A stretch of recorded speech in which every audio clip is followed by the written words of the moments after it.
All right, well, Andrew Gillum is probably done as a gubernatorial candidate.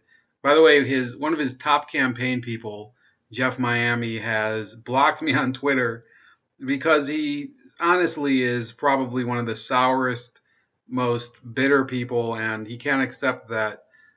These progressives who for years they've been complaining about how everybody ignores them, and then the first time that they have a chance to actually stand up for something, they back a candidate who openly collaborated with Debbie Wasserman Schultz, the woman who basically has been responsible for disenfranchising so many of them. So, yeah, I have no guilt about attacking any of these people. I've never, ever pandered to the progressives. I've always said to them, if you really want to be taken seriously, maybe you should take a stand against the party that's been screwing you over. Not the well, I mean, you don't even have to take a stand against the Republicans by virtue of your own positions. That's what you're doing. But you have to take a stand against the Democratic Party that effectively takes your vote and wipes their asses with it. Um, Andrew Gillum will have to rely on the courts if he has any chance to become Florida's first black governor. A recount of more than 8 million ballots that ended Thursday afternoon confirmed the Republican Ron DeSantis beat the Democratic Tallahassee mayor in the nationally watched race that galvanized progressives across the country. The final tally, headed to certification next week, was 4,075,445 for DeSantis and 4,041,762 for Gillum. So that's almost 34,000 votes. The margin of victory was enough for DeSantis, a former congressman representing Jacksonville, to avoid a hand recount of questionable ballots set aside for further review. He had already assembled a transition team to prepare for his ascendance as Florida's 46th governor. But Gillum is not conceding. He and his supporters believe there is still a path to victory, lawsuits that could add more votes in support of him. A vote denied is justice denied. The state of Florida must count every legally cast vote. So if people can't follow simple instructions and submit a fucking envelope, that means the entire state of Florida has to be put on lockdown and we can't move forward as a country. Well, I don't live in Florida, but the state of Florida can't move forward because a bunch of idiots couldn't fill out a simple ballot. By the way, I saw a different article from Daily Caller where it said that the vote tally changed by one vote between the recount and the original count.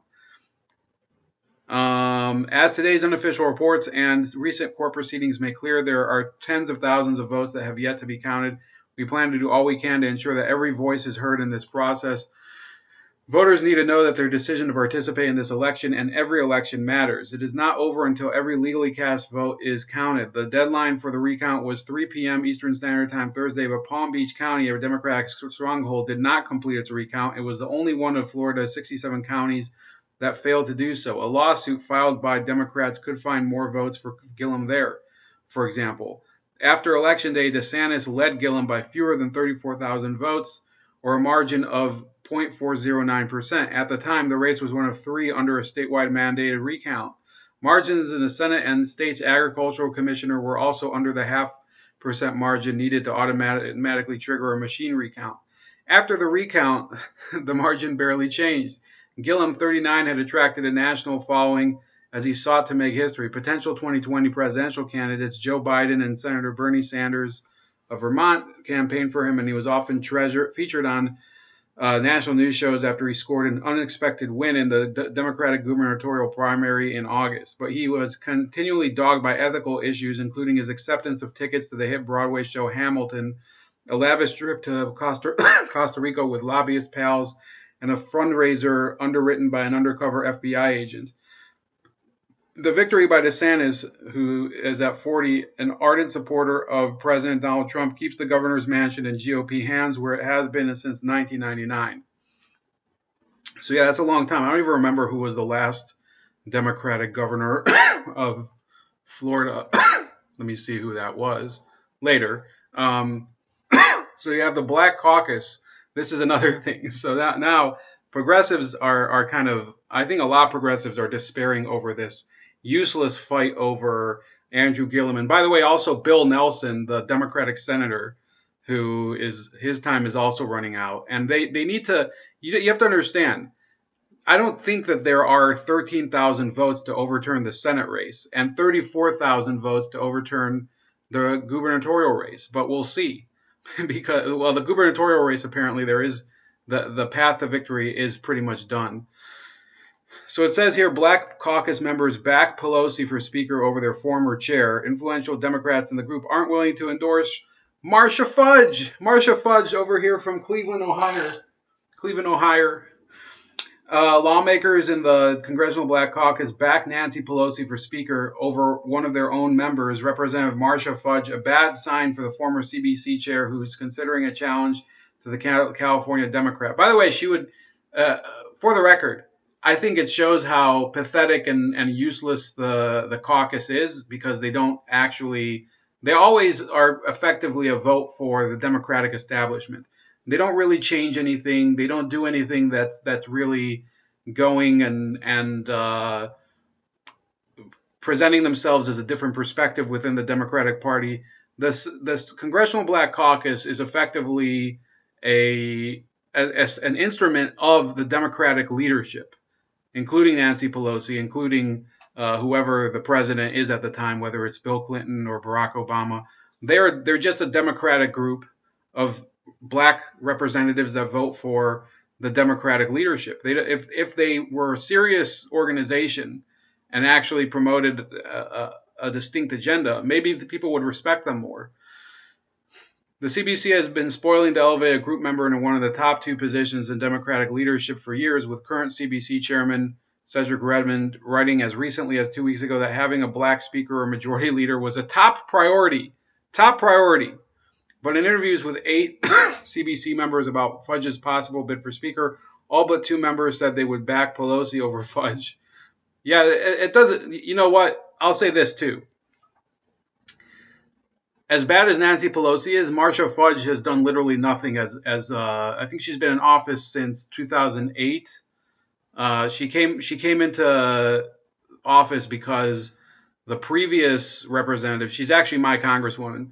The previous congresswoman from here, Stephanie Tubbs Jones, died in office, and I mean, I don't really know much about what she did when she was in office, but yeah. So Marcia Fudge basically inherited the spot, because effectively, once you're nominated here as a Democrat, you're automatically elected. There's almost no, I mean, the elections here are a joke.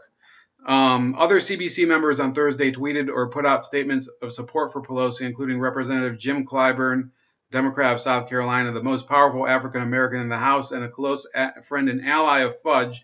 She knows I'm for Pelosi, Clyburn said of Fudge in a brief interview in the Capitol. She's a great leader and I support her more than 100%, said Representative John Lewis, a civil rights icon of Pelosi. Mr. March. Fudge, 66, is not formally declared for the position. She is part of a group of anti-Pelosi critics who don't want the woman who has led the party for 16 years to be Speaker in the next Congress. So I'm wondering, excuse me, I'm wondering if of the 2 caucus members that they're talking about, if one of them is Marcia Fudge herself, and there's only one other person in the caucus who is supporting her. They say 17 incumbents and incoming freshmen have signed a letter vowing they will not support Pelosi on the floor, though Politico has only verified 12 of these names with the members or their offices. The group has been trying to find someone to challenge Pelosi so that members who don't want to vote for her can have someone else to support. Fudge's bid would nullify Pelosi allies' suggestion that a vote against her would be anti-woman. Is this really where we are? That this is going to be the argument over whether Pelosi should be Speaker or not? Whether the other person would be a woman? Is that really going to be the argument? Is that how the Democrats? Is this what they got swept into power for, to see who's going to be Speaker based on whether they're a woman or not? Is that it? Fudge also would be vying to become the first African American to serve as Speaker and the first Black woman to be in leadership. Still, some CBC members didn't think that would be the most important factor in a leadership race. I just think you put your best generals forward, your battle-tested general, and I think that leader is Pelosi. said CBC member Representative Val Demings of Florida, who backs Pelosi. We have to realize that we're at a point right now where we're not the girls club or the black club or the Hispanic club. We're looking to be successful in moving the agenda that supports the American people. So I think she has at least a coherent response, even though she's backing Pelosi. Still, that feeling wasn't universal. Richmond told reporters that should Fudge decide to run, he'd be on Team Marcia. And the Louisiana Democrat predicted that his fellow CBC members currently backing Pelosi over Fudge would change their tune should she actually jump into the race. I think Marcia would be a good speaker, Richmond said. I'm not anti-Pelosi, but whatever Marcia does, I'm very pro-Marcia. Representative Emmanuel Cleaver of Missouri also said he was very intrigued by the idea, calling Fudge one of my closest friends. If Marcia is very serious about running, it could create some tumult in the Democrat. So we don't even know if this is going to happen. Even several black women, the group eager to see an African-American female leading the party, are sticking with Pelosi over Fudge. Representative Karen Bass tweeted that she was still with her fellow California Democrat on Thursday afternoon. Representative Sheila Jackson Lee of Texas also reaffirmed her loyalty to Pelosi to reporters, even as she had nothing but praise for Fudge. Fudge has been a real key leader in the conference. Leader at what? What? She hasn't sponsored any. I mean, she's been in office since the last time the Democrats were in the majority, and she didn't do anything back then either. The situation clearly created some discomfort for some CBC members. Representative Gwen Moore of Wisconsin would not say anything when asked about the matter Thursday, telling reporters she had to get to the caucus meeting right away. On Wednesday, Moore had said kind words about Pelosi.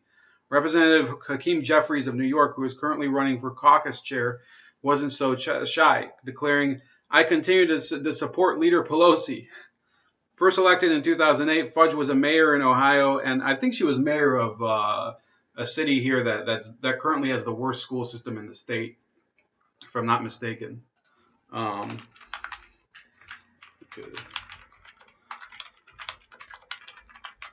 This won't take long. Yeah, Warrensville Heights. Yeah, she was the mayor of the worst. This city, Warrensville Heights, is. I mean, it's not like a dangerous part of town, but it's really. You know, you don't want your kids to go to school there. Now, granted, it became the worst school district in the state, I think several years after she got into Congress. So you can't necessarily blame her for that. It is unclear whether CBC members will try to persuade Fudge to back down. Asked about that possibility Thursday, Clyburn said it wasn't his place to lobby Fudge. I'm supporting Pelosi, I'm supporting Hoyer, and I hope they're supporting me, Clyburn said. But I'll never tell anybody not to run for president, not even my own children. And then you have there's generally a movement to unseat Pelosi. And who's the person leading the charge to keep her? Well, it's dirty old Debbie. Take us inside the room there. First of all, I haven't seen it on the record. Are you a public vote for Nancy Pelosi? I'm a public vote for Nancy Pelosi, yes. How serious should she take this Marcia Fudge potential challenge? Well, I am confident that Nancy Pelosi takes any challenge seriously, like any good politician would, and there is no better politician than Nancy Pelosi, no better vote counter than Nancy Pelosi. So if someone runs, whether it's Marcia or anyone else, I'm sure that she will, run the race like any good vote counter will. Yeah, that's who you have lining up with Nancy Pelosi. Nancy Pelosi is backed by basically the corrupt wing of the Democratic Party, and there was only two wings. It's not a right wing and a left wing. There's the corrupt wing, and then there's the batshit crazy wing. Okay, so the batshit crazy wing needs its candidate, and there's the Congressional Progressive Caucus here, led by Mark Pocan and Pramila Jayapal, and they may attempt to unseat her. It says here there's also a group of members, including Congresswoman-elect Alexandria Ocasio-Cortez. And I'm saying Ocasio because I don't care. I can say Ocasio-Cortez, but we live in America, and so does she, and I don't give a shit if the pronunciation is not auténtico for the Latinx community. Okay, I don't care. Ocasio-Cortez, after participating in a climate change protest in Pelosi's office, said that she's been... See, I'm also mispronouncing Pelosi's name. Said that she's spoken with Pelosi about the issue. While she said she's not decided on how she'll vote for Speaker, she said she's encouraged by her discussions with Pelosi. She's been very receptive on this climate issue, and I'm very impressed in how she's authentically responding to this issue, Ocasio-Cortez said. I don't think it's a superficial conversation at all. This is really getting to the meat of our discussions as a party, and I'm very grateful for that. And others just say they want change, including Representative Kathleen Rice, Democrat of New York, who says she will vote against her and is looking forward to more candidates jumping. Maybe put yourself forward.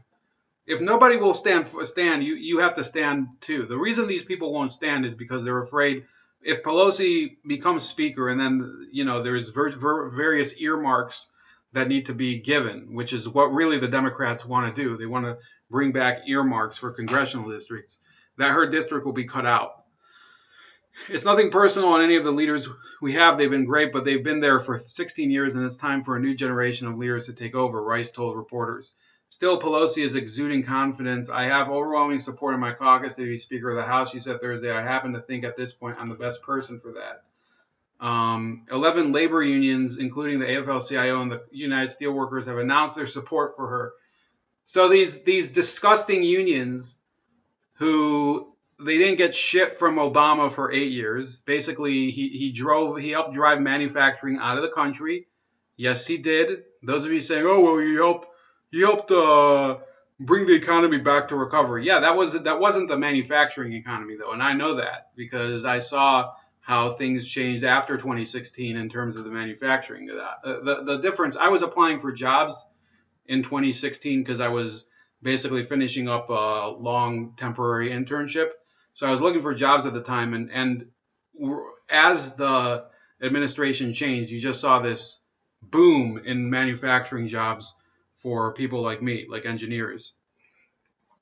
House Democrats have two opportunities to vote for Speaker. On November 28th, they will gather behind closed doors where individual votes remain secret unless the member tells how they voted. Any candidate for Speaker must get a majority of votes of the conference. There was an effort this week among some of the anti-Pelosi the anti-Pelosi group to force a rules change. I don't know why it says win. Force a rules change so that a Speaker candidate would have to get the support of 218 Democrats, making it harder for Pelosi or any candidate to win the support of the caucus. The idea briefly came up but went nowhere. But on the floor, the threshold is 218 or a majority of people who vote for a candidate. That's where the Pelosi opponents think they'll have a real problem because Democrats will have no fewer than 233 seats, leaving little margin for Pelosi to have many detractors. Members can vote present, however, as a way to fulfill some members' campaign promise to not support Pelosi, and it also reduces the majority threshold. So yeah, that's an interesting issue. Winkle the Bernie bro, who's been fighting, I've been fighting with him the past couple of days because he's literally like pretending like he got all bent out of shape because people were making fun of Ocasio-Cortez and her "I can't afford rent in Washington D.C." comment. She has the money. She's lying. So it says Trump literally endorsed Pelosi to be Speaker. How that doesn't raise immediate red flags with these vacuous establishment pricks alone tells you what they might have a financial incentive as to why they back an unpopular, corrupt old hag who lost the House for 8 fucking years. And I said it's going to be a great 2 years, but he's not really focused on me at the moment.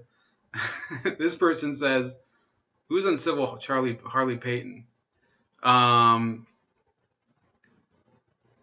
Bernie bro is a sexist halfwit. This comes sadly, as a no surprise. And, all these people are saying, well, we want to back Barbara Lee. Barbara Lee's not even going to try to become Speaker. Yeah, you have all these people who are Anna-Kasparian. Accusations of sexism in response to demands to replace Pelosi with a new House Speaker minimizes the actual cases of sexism. Under that logic, I could turn around and accuse those same Dems of sexism due to their nonsensical criticisms of Ocasio 2018. I don't know. It's a shit show. So that's about it. I wanted to make a couple other videos yesterday, but I didn't get a chance. I kind of fell asleep when I got home. But that's it. I guess I'll talk to you guys later. Have a great weekend. Like this video, share the video, subscribe to my channel, and also comment when it uploads. Contribute to the Patreon below, and subscribe to my other channel, Razor Ray Live Wounds.